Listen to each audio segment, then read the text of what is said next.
Bonjour et bienvenue sur YouTalks, le podcast qui parle de vulgarisation scientifique sur Internet et particulièrement sur YouTube. Donc aujourd'hui, Léo et moi, on va parler de Kill Your Babies, qui est un concept donc en anglais, mais qui représente un petit peu la difficulté de faire des choix. Et notamment les choix pour une production audiovisuelle, ça va être d'arriver à supprimer des passages que nous on aime en tant qu'auteur, mais dont on est fier et tout ça, mais qui sont pas forcément essentiels au spectateur et qui parfois complexifient le message ou qui vont rendre le message un petit peu moins clair ou qui vont faire sortir le spectateur du storytelling dont on parlait dans le podcast précédent. Et donc c'est assez difficile en tant qu'auteur d'arriver à repérer quels sont ces passages à supprimer pour clarifier le message. Et donc on va discuter de quelques-unes de ces pistes et de quel bébé à tuer, mais on va dire plutôt des choix à faire en termes de contenu pour les vidéos. Ça te va comme programme ? Ouais, ça me va très bien. Tu veux commencer ? Je pense que tu as une opinion assez forte là-dessus. Disons qu'on peut commencer déjà par simplement, vu qu'on est en vulgarisation, et ça veut dire qu'on va vouloir faire passer certains messages scientifiques, et donc la première chose qui est difficile, c'est d'arriver à gérer le nombre de notions à faire passer dans une vidéo, parce que pour plusieurs raisons, on va être attaché à toutes ces notions-là. Par exemple, si on a appris un sujet qui, si on a développé nous tout notre réseau de pensée pour arriver à une conclusion, et cette conclusion nous intéresse là, on va avoir l'impression qu'il faut recréer ce chemin de pensée-là pour tout le monde, alors qu'il y aurait peut-être un passage plus rapide pour arriver à cette conclusion-là. Donc ça, c'est un exemple de chose qui est vraiment difficile à faire quand on vulgarise, qui est d'arriver à identifier, ok, ce que je veux faire passer, c'est telle chose ici, mais j'ai pas besoin de parler des 150 qui sont avant pour arriver là. Ouais, ça c'est un truc qu'on voit pas mal, je trouve, dans de façon générale, les gens qui commencent la vulgarisation. Pas forcément en vidéo, mais en tout, même les blogs naissants, les trucs comme ça. Tu sais, c'est le côté un peu académique, parce que bon, souvent les gens qui font de la vulgarisation scientifique, c'est souvent des gens qui ont un petit peu d'expérience dans le monde académique, qui sont passés par la fac ou des trucs comme ça, et du coup, ils ont un peu les réflexes de la fac. Et un des réflexes de la fac, c'est tu fais une synthèse, en fait, tu sais, donc tu fais un résumé historique, tu fais l'évolution du concept, machin. Plein de trucs qui sont pas forcément nécessaires. Moi, c'est vraiment un truc que je faisais à fond avant, que je pense que j'ai encore ce réflexe un peu, tu vois, des fois. C'est vrai que il y a une étape quand tu écris d'écrémage, quoi. Vraiment, il y a une étape où tu balances plein d'idées et puis tu vas en sélectionner quelques-unes parce que si tu fais tout rentrer, ça devient lourd, c'est indigeste, ouais. C'est okay. Ça, c'est aussi je pense que je l'ai beaucoup fait aussi au début, c'est de confondre un cours et de la vulgarisation. Et donc le cours, il doit être complet, quoi. Il faut pas qu'il y ait de trous, il faut qu'il y ait un début, il faut qu'il y ait une fin, il faut qu'il y ait un milieu, puis il faut que les limites soient bien déterminées, tandis que la vulgarisation, on peut se permettre de parler de la fin, puis parler du début, puis ne pas parler du milieu. Donc c'est beaucoup plus poreux, tandis que le cours, c'est vraiment quelque chose qui se tient et qui est aussi plus difficile à suivre. Et donc confondre cours et vulgarisation, c'est quelque chose qui est très très très courant sur l'internet. Et c'est pas forcément un mal, c'est juste que c'est pas le même type de contenu. Moi je choisis maintenant aujourd'hui de ne pas faire de cours et de m'éloigner le plus possible du côté académique pour faire vraiment de la vulgarisation. Mais c'est difficile parce que on a été formé comme ça, donc forcément on reproduit les schémas qu'on nous a appris. Ouais. Après, je sais pas si tu veux. Je pense que je vais être un peu dans la critique du concept de Kill Your Babies, mais c'est peut-être parce que j'ai besoin de me rassurer moi-même, parce que c'est un truc que je sais que je fais des vidéos très denses en fait en termes de contenu.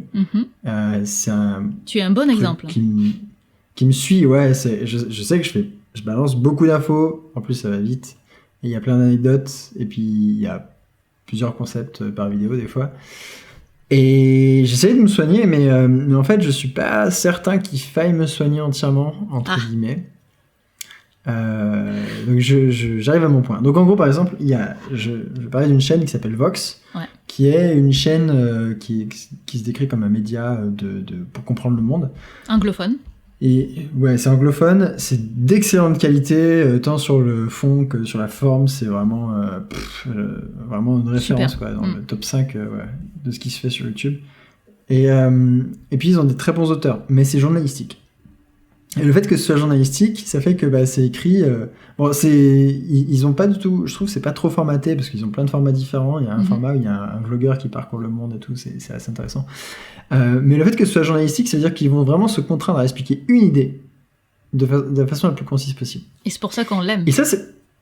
Ouais, moi c'est entre autres pour ça que je regarde, parce que en fait je sais que je peux regarder une vidéo, puis une autre, et je vais pas. Enfin, j'aurai encore, disons, de la place pour des trucs, parce que c'est juste un concept par vidéo, donc ça c'est pas genre le truc qui te laisse complètement KO, tu vois, j'en ai pris plein la gueule. À côté de ça, donc j'aime beaucoup ça.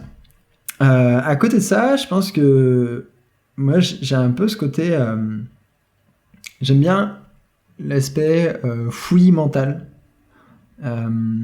Bon, par exemple, j'ai eu un prof à la fac qui était excellent, botaniste, et qui était le genre de mec, tu t'assois en cours, tu sais, et en fait, il y a des moments où t'arrives même plus à écrire quoi que ce soit, parce que tu l'écoutes parler, et le mec, il passe son temps à digresser, il fait des digressions sur ses digressions, tu vois, mais tout est très intéressant. Et à la fin, lui-même, il sait plus où il veut en venir, il l'a dit plusieurs fois en cours, il était, où est-ce que pourquoi je parle de ça, tu sais. Mais tu t'en fous parce que c'était vachement bien, tu vois, tu t'en es pris plein la gueule, le mec, il t'a littéralement inondé de connaissances. Et t'es là, genre, c'est cool, je suis face à un puits de savoir et il est vraiment en train d'en foutre partout et c'est cool, c'est une chouette émotion, c'est une chouette sensation. Un truc que tu peux avoir aussi dans des conférences, je sais pas, Étienne Klein, un truc comme ça, ou des gens qui, t'as l'impression qu'ils pourraient parler pendant des heures. Et ouais, cool. Mais tout dépend des objectifs que tu te fixes en fait. Ouais, parce que vraiment. Pour moi, une vidéo, elle répond à un objectif et puis du moment qu'on est clair avec cet objectif-là, ça va vraiment définir quel contenu tu fais. Et ça, c'est ma version très académique de parler du contenu des vidéos. Donc pour moi, l'objectif, ça va être... C'est mon objectif, mais j'y arrive pas. Pour mon objectif, ça va être de donner une notion. J'y arrive jamais, il y en a au moins 5-6. C'est d'arriver à transmettre une notion. Donc dans cet objectif-là, tu vas regarder après ton contenu, puis tu vas venir épurer, jusqu'à ce qu'il y ait vraiment juste cette notion qui ressort. Si toi, ton objectif, c'est d'avoir cette émotion de fouillis-là, de transmettre ce fouillis-là, bah dans ce cas-là, tu peux plus faire kill your babies de la même façon. C'est-à-dire que c'est plus les mêmes babies que tu vas tuer. Ouais. C'est-à-dire que moi, je vais devoir tuer des notions, tandis que toi, tu vas devoir tuer peut-être des transitions, tu vas peut-être devoir tuer des façons de monter. Donc c'est juste que la façon, le type de babies à tuer va pas être le même. Moi je pense qu'en vulgarisation, il faut réduire le nombre de notions si on a l'objectif de faire passer un message. Si ton objectif c'est de créer une émotion, c'est pas pareil. Ça dépend du message aussi. Tu vois, il y a des vidéos où il y a des vidéos que j'ai faites où on parle de plein de trucs et je sais très bien qu'à la fin de la vidéo les gens comprendront juste un message général. Et tous les détails que j'aurais donnés, les noms des chercheurs, les dates, les machins, tout ça, je sais que ça passe à la trappe. Néanmoins, le fait qu'il soit là contribue à...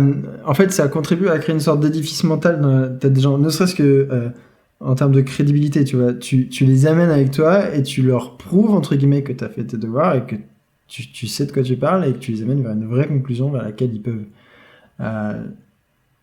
ils peuvent avoir confiance dans ce que tu vas dire à la fin. Tu vois, tu construis un sort d'édifice. Par exemple, si l'épisode sur la surpopulation qu'on a fait avec Nexus, là, en gros, alors, c'est un super exemple. Il y a des babies qu'il fallait tuer, qu'on n'a pas tué, que j'ai pas tué au montage. Je dis pas que cette vidéo est parfaite. Loin de là, tu vois. Il y a plein de trucs en trop. Néanmoins, en termes de contenu pur, en fait, le message général, c'est la surpopulation. C'est pas si grave parce que c'est en train de se résoudre. Il y a un phénomène qui s'appelle la transition démographique qui fait que les gens font de moins en moins de bébés. Et pour aider cette transition démographique, en fait, il faut donner plus de pouvoir aux femmes et leur permettre de faire des études. Voilà. Donc en gros, la conclusion de la fin, c'est une phrase, c'est les femmes, en ayant plus de pouvoir, en ayant plus de contrôle sur leur vie, vont résoudre petit à petit la surpopulation. Ça va prendre un petit moment. Et juste ça, tu vois. Ouais. Et juste pour aller là-dessus, en fait, on parle de plein de trucs, tu vois. On parle de la révolution agricole, machin. Et je pense que chaque étape, chaque contenu, en fait, aide aussi à désamorcer des questions que les gens avaient, tu sais, parce que les gens sont là, ils arrivent et sur un sujet comme la surpopulation, ils ont plein de trucs, genre, ouais, c'est la faute des pays du Sud, ah, c'est la faute de machin, tu vois. Et tu les désamorces les uns après les autres, tu vois, parce que t'as besoin de le faire, je pense. Donc il faut les convaincre aussi, et ça peut aider. T'as des babies qui servent à rien au final, mais juste à convaincre les gens que le babies final, il est ok, tu vois. Bah, dans ce cas-là, c'est pas qu'il servait à rien. Voilà, ils le retiendront pas. Ouais. Il est sacrifié pour la bonne cause, en fait. C'est un bébé qui est sacrifié. Après, je pense qu'on a des visions différentes. Hein. À chaque fois que je vois tes vidéos avant qu'elles sortent, je te le dis, il y a trop de choses. Mais c'est parce que je pense qu'on n'a juste pas les mêmes objectifs aussi. Et je pense que c'est aussi pour ça. Disons que chaque auteur va arriver à repérer des babies, mais moi, je vais pas repérer ce qu'il faudrait que je supprime. Et toi, tu vas pas repérer non plus ce qu'il faudrait que tu supprimes. D'où l'intérêt de travailler en équipe aussi, mais ça, c'est un autre sujet encore. Le challenge, surtout, parce que du coup, t'as pas les mêmes visions, du coup. Ouais. Et du coup, tu risques d'épurer un petit peu trop. Mais t'as aussi peut-être un type de babies. T'as aussi peut-être un attachement sentimental. Tu sais, il y a des choses, moi, il y a ça quasiment dans chaque vidéo, où je vois que c'est un babies qu'il faudrait que je tue. Faudrait que je l'enlève. Ouais. Mais je l'aime bien. J'ai un attachement sentimental à ça qui fait que, non, quand on a tourné ça, il venait de se passer ça, puis c'était vraiment cool, et non, je vais le mettre. Et c'est dur d'arriver à les enlever. Ou alors quand toi, t'as lu un fact qui t'a intéressé, où tu te dis, non, mais je te jure, ça m'aide pour arriver à ma conclusion. Peut-être que c'est juste que t'avais un attachement sentimental à quand tu l'as découvert, où ça t'a créé une émotion et tout ça, mais que tu vas pas forcément arriver à recréer l'émotion que toi t'as vécue dans la vidéo, et tu le gardes en souvenir de ça, en nostalgie de ça, alors qu'il serait pas forcément très pertinent. Ouais. Carrément. C'est complètement vrai. Je pense que des fois... En fait, c'est le genre de truc que tu vois vraiment comme un nez au milieu de la figure quand tu reviens sur tes vidéos un an après, tu vois. Parce que un an après, tu t'en fous. Genre, le truc qui te faisait garder ce truc-là, la vidéo, après, tu l'as plus. Ouais. Typiquement, là, pour revenir sur la vidéo de la surpopulation, je dirais qu'il y a 40 secondes de mise en scène au départ, que si je devais refaire la vidéo, je le virerais. Ah ouais. Ça a été... il y a 3 heures de tournage pour toute cette mise en scène, même plus, une après-midi complète de tournage. J'ai passé un temps fou à faire des effets spéciaux et tout. Et en fait, maintenant, je regarde et je me dis, c'est nul. Bon, je savais déjà que en fait, t'as envie, il y a une vraie question intéressante. Bon, il y a plusieurs trucs. Premièrement, moi, j'aime pas trop le jeu d'acteur. Le mien, très très peu. Genre, je peux pas blairer comment je joue, je suis pas un bon acteur. Et celui des autres, pas top non plus, tu vois. Je suis assez exigeant, même dans les films et tout ça. Donc, je suis assez vite sorti du film si l'acteur joue moyennement bien, tu vois. Et ça, du coup, effectivement, c'est un des trucs où il faut arriver à repérer qu'on n'est pas suffisamment bon acteur pour le mettre et arriver à l'enlever, parce qu'on parlait dans le podcast précédent du storytelling. Mais une fois qu'on a réussi à instaurer le storytelling, si on a un tel mauvais jeu d'acteur que ça fait sortir le spectateur complètement de l'histoire, on l'a perdu. Et donc on vient de tuer notre storytelling, on vient de tuer tout ce qu'on avait à dire. T'as tout cassé, Et donc moi je suis comme toi, je suis très très très sensible au jeu d'acteur, ce qui est la raison numéro 1 pour laquelle vous ne verrez jamais de jeu d'acteur sur ma chaîne, parce que je ne sais pas le faire. Et donc moi, dès qu'il y a un mauvais jeu d'acteur, je peux pas regarder la vidéo, ça me... Non. Ouais. Donc ça, pour moi, c'est un truc à tuer aussi, quand on n'est pas acteur. Donc voilà, donc là il y avait tout ça, tu vois, tous ces efforts qu'on avait mis en place, et à ce moment-là, quand j'étais dans le montage, je me suis dit, non, je la laisse, ça fait chier, quoi, tu vois. Parce que vous aviez trop travaillé dessus pour l'enlever, c'est ça ? Il y avait ça, et puis il y avait qu'on avait décidé de faire un peu de mise en scène, et que je voulais aller au bout du truc, tu vois. Il y avait le défi de faire un truc un peu mis en scène avec un peu de prod et tout ça, et au final maintenant je me dis en fait Si la vidéo elle commençait à 50 secondes, Mhm. ce serait top. On garde l'intro complètement fumée qui dure 10 secondes, on vire tout ce qu'il y a jusqu'au moment où on commence à vraiment faire de la vulgarisation. Et c'est top. Mhm. Ça suffirait très bien. Un truc simple et sobre. Mais donc voilà, donc ça c'est aussi ta vision sur les choses, tes goûts ils changent aussi, tu vois. Tout à fait. Et tes objectifs changent. Moi il y a une chaîne que j'adore, enfin c'est pas une chaîne, c'est tout ce que fait Karim Debache depuis 2013, je suis vraiment hyper fan. Vraiment j'adore.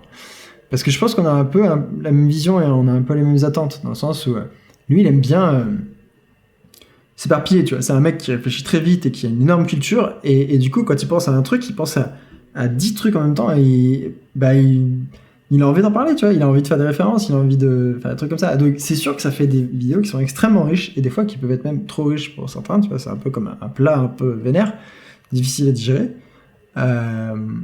Ça va, il s'en sort vraiment bien au niveau de l'équilibrage, hein. Il y a rien à dire, mais tu vois, il y a des gens qui peuvent être genre, je m'en suis pris plein la gueule, c'était intense, tu vois, j'ai appris plein de trucs. Ouais, toi par exemple, mais en même temps, moi c'est ce que j'aime, c'est ce sentiment d'érudition. En fait, en plus, il fait ça bien, dans le sens où il t'agresse pas avec son érudition, il te l'a fait passer en rigolant.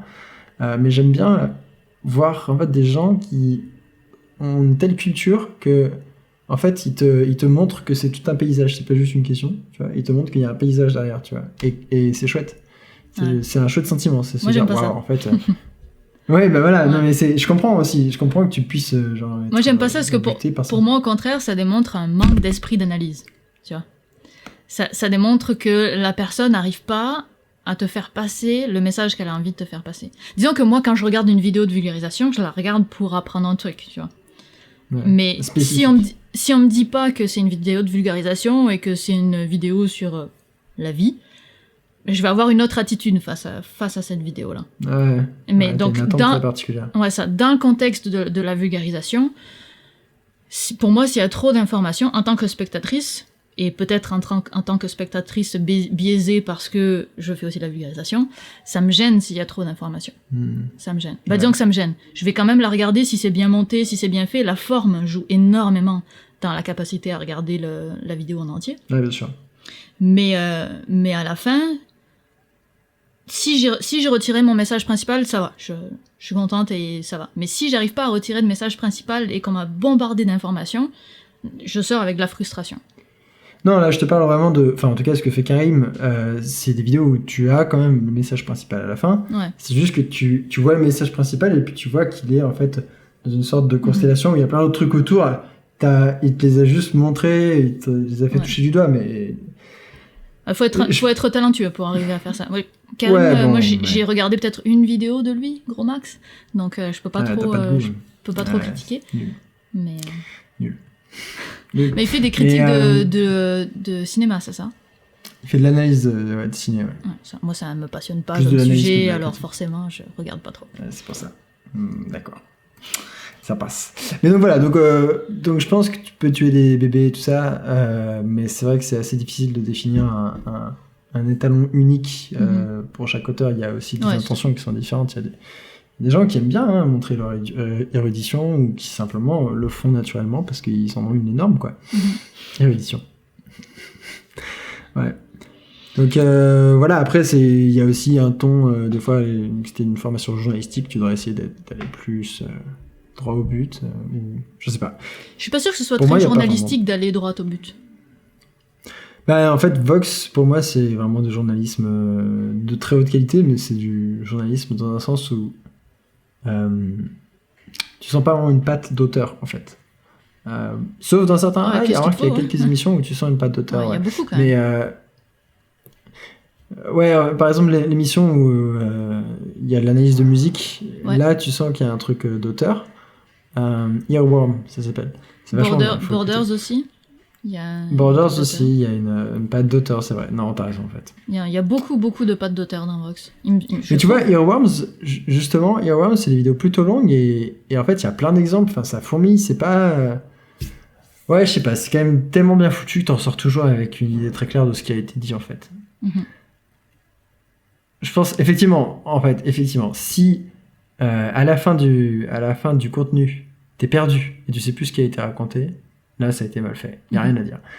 Mais si à la fin tu sais vraiment de quoi ça parlait, t'as une réponse à la question qui a été posée au départ et que en plus t'as découvert qu'il y avait plein d'autres choses, là franchement c'est là rien à dire. Mais ça veut dire que c'était pas des babies à tuer, ça veut dire qu'il y a eu un... Parce que justement un baby quand il doit être tué c'est qu'il a en trop. Bah, entre eux, c'est difficile à définir. Ça peut être ta vidéo, elle passe de 3 minutes à 8, 10, tu vois.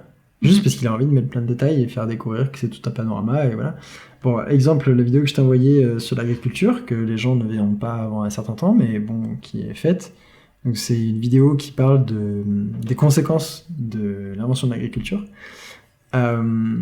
Cette vidéo, elle fait 10 minutes, et on est assez d'accord pour dire que ça pourrait faire 2 chouettes vidéos de 5 minutes. Mais malgré tout, je trouve que là, t'en prends plein la gueule, il y a plein de trucs à dire, tu vois. Mais je pense que c'est surtout à cause du montage, parce qu'au final, tu ressors quand même avec une idée unique, même si t'as appris plein de trucs et que tu vas rien retenir, tu vois. Mais je sais pas s'il y avait des bébés à tuer en plus dans cette vidéo, vraiment, en fait. Tu vois, c'est un peu touchy, quoi. C'est un peu difficile à dire. Genre, peut-être que si les bébés sont à tuer, c'est juste que le montage n'est pas assez bon. Ça se peut. Moi, j'en aurais plusieurs des bébés à tuer à te proposer pour cette vidéo-là que les gens ne connaissent donc pas et donc ça n'a aucun intérêt qu'on en parle. Mais effectivement, je pense que la forme y est pour beaucoup aussi. C'est-à-dire que donc comme tu disais, le montage va faire en sorte que c'est pertinent ou non, si ça arrive au bon moment, si c'est bien amené, ce genre de choses. Donc il y a beaucoup de choses dans l'écriture, mais aussi dans le montage. Il y a aussi moi, quand je regarde mes vieilles vidéos, il y a des effets techniques que j'ai mis dans mes vidéos parce que je trouvais ça cool, parce que ça illustrait le propos, mais c'est tellement mal maîtrisé en termes techniques, en termes de montage, que le spectateur va se détacher de l'histoire. Tout d'un coup, il va plus réussir à accrocher à ce que j'étais en train de raconter parce qu'il voit ce truc merdique où on voit le fond vert, le son tout d'un coup est passé dégueulasse. Tout d'un coup, on a sorti le spectateur de l'histoire. Donc, les effets techniques qu'on maîtrise pas, aussi, il faut arriver à les pointer du doigt et à dire, ok, ça, non, je suis une merde, je n'y arrive pas, je vais l'enlever. Ouais, non, c'est vrai, mais en même temps, si tu dis ça, du coup, les gens, ils voient bien que ce qu'ils font, c'est pas non plus digne des studios, tu vois, mais... Bah oui. Je pense qu'il faut aussi s'autoriser une part d'amateurisme et le public est quand même relativement bienveillant. Bon, peut-être de moins en moins, j'en sais rien. Tout est une question de ratio, de contraste en fait. Si t'as un contraste, une vidéo super nickel, super bien léchée, puis tout d'un coup t'as un effet de merde qui fait vraiment un gros contraste, là ça passe pas. C'est sûr. Mais si t'as une vidéo moyenne qualité et puis que t'as un effet à peine un peu moins bien par rapport au reste de la vidéo, ça passe. Carrément. Tu vois. C'est juste que si t'as des prétentions d'être réalisateur et que t'as une super caméra qui te fait des superbes images avec un ingé son et puis tout d'un coup t'as un fond vert de merde, ça passe pas. Ouais, je suis d'accord. Ouais, ok. Bah, encore une fois, là, c'est pas tellement un bébé en soi qu'il faut enlever, c'est plus qu'il n'est pas cohérent avec l'ensemble et que c'est mal monté, tu vois. C'est un bébé technique, c'est un bébé de monteur. Ouais, c'est un bébé de monteur. Ouais. C'est un bébé de monteur. C'est marrant cette discussion. Ouais. Ok, je suis pas sûr qu'on finisse avec des trucs extrêmement... des détails techniques qu'on puisse vraiment donner comme conseil. Je pense que la première chose, c'est d'arriver à être conscient que il y a des choses qu'on garde dans le texte ou dans le montage pour nous faire plaisir à nous et en oubliant le spectateur. Ouais. Et je pense que la première étape d'être conscient de ça et à chaque plan de se dire est-ce que ça c'est pertinent ? Est-ce que ça faut réussir à redevenir un spectateur, ça c'est sûr. C'est hyper important de redevenir un spectateur. Et super dur. C'est super dur. Et c'est très dur. C'est très dur. Mais je pense que si t'arrives pas à l'être, alors soit t'es exagérément positif avec ton propre contenu et c'est un problème parce que du coup t'as plus aucun esprit critique, soit tu es exagérément critique sur ce que tu fais et du coup c'est un autre problème parce que tu sors plus rien. Basiquement, tant que tu seras pas Steven Spielberg. Non. Ouais, il faut vraiment réussir à se sortir. Et ça, pour ça, l'idéal, moi j'ai un frère qui a à peu près le même esprit critique et puis goût général que moi. Et du coup, au début, ça a été vraiment utile parce que j'avais pas ce truc de redevenir spectateur sur ce que je fais. Et lui, il l'était. Donc il me disait, c'est pas top. Ça, c'est bien, ça, non. Et je pense qu'il faut réussir à avoir cette personne-là qui va pas te brosser tout le temps dans le sens du poil en disant c'est très bien, mon chéri. Tu vas vraiment faire, t'es vraiment le meilleur. Non, t'es pas le meilleur, t'es une merde parmi tant d'autres, mais tu peux devenir quelqu'un de pas mal. C'est déjà cool. Moi, c'est mon chum qui fait ça aussi, c'est d'être bienveillant mais exigeant. D'avoir quelqu'un de bienveillant mais exigeant. Et lui, heureusement, il s'est ajusté à mon niveau technique au fur et à mesure, au fil des années. Quand j'ai commencé et que j'avais mon fond vert de merde qui marchait pas, il m'a pas dit « Non, tu recommences ». Maintenant, si je le refais maintenant, il va me dire « Non, tu recommences ». Donc c'est d'avoir quelqu'un qui est conscient aussi donc qui est conscient de ce qu'on veut faire, ce qu'on a comme objectif dans la vidéo. Ouais, ce que tu peux faire et d'être bienveillant et d'être toujours très critique, quoi. Ouais, c'est vraiment important de s'entourer pour ça. Vraiment. Et pas trop écouter les réseaux sociaux, typiquement, ou les commentaires YouTube. Les commentaires YouTube ont une valeur de vérité relativement limitée, on va dire. Ils sont moyennement intéressants pour progresser. Ça dépend des chaînes, je pense. Ouais, peut-être, je sais pas. En tout cas, pour la mienne, si j'avais écouté les commentaires Facebook ou YouTube, j'aurais jamais progressé, j'aurais jamais fait des efforts pour devenir meilleur. Parce que c'était trop positif, genre ? Ouais, parce que les gens te valident en fait, et ils te pareil. disent c'est vraiment bien, et t'es là, ouais, non, en fait, vous vous rendez pas compte. Enfin, je sais pas si vous vous rendez compte ou pas, ou peut-être que pour vous c'est moins important que pour ça l'est pour moi.